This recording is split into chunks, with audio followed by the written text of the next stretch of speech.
Hello, I want to tell you the story of the first British woman to fly solo in a balloon. Her name was Margaret Graham. She flew a short flight across Islington.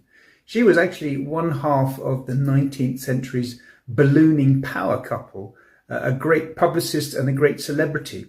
But she died in poverty and in obscurity and was buried in an unmarked grave in Abney Park Cemetery.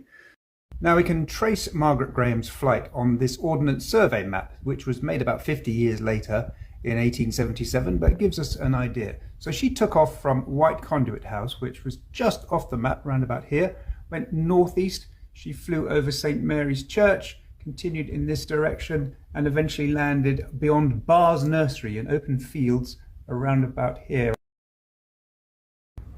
White Conduit Gardens were where Culpeper Park is today. Not a place you could fire a balloon from today, but it was more open then.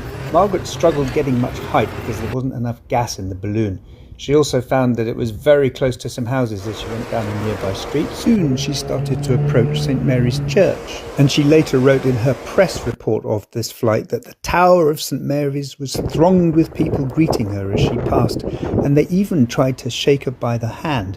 She also described seeing St. Paul's Cathedral and every other church in the metropolis perfectly well. Now from St. Mary's, Margaret Graham flew further northeast in a parallel line to Essex Road, and she crossed over the New River. She later wrote a great number of persons huzzaed when she crossed the New River by now and was passing over open fields. At this point in her life, Margaret was near the beginning of her ballooning career. She was still only 22, having been introduced to ballooning by her husband, George. But she ended up with much more experience in ballooning than her husband over about 30 years of taking to the air. Now, continuing on this journey, passing over the site of St. Paul's Church on St. Paul's Road, her balloon soon felt a gust of wind, which caused her to land temporarily among some beans in a garden before the balloon actually rose again. Passing through a tree, she landed soon again in a nearby field when she said, "To my delight, the first person that caught hold of the car was my husband, who had been following her flight on horseback." Margaret Graham had a long and successful career as an aeronaut, but in the end, legal and financial difficulties caught up with her and she stopped ballooning in the 1850s. She died at the age of 60 in a state of impoverishment, and she was buried in an unmarked grave in Abney Park Cemetery in Stoke Newington.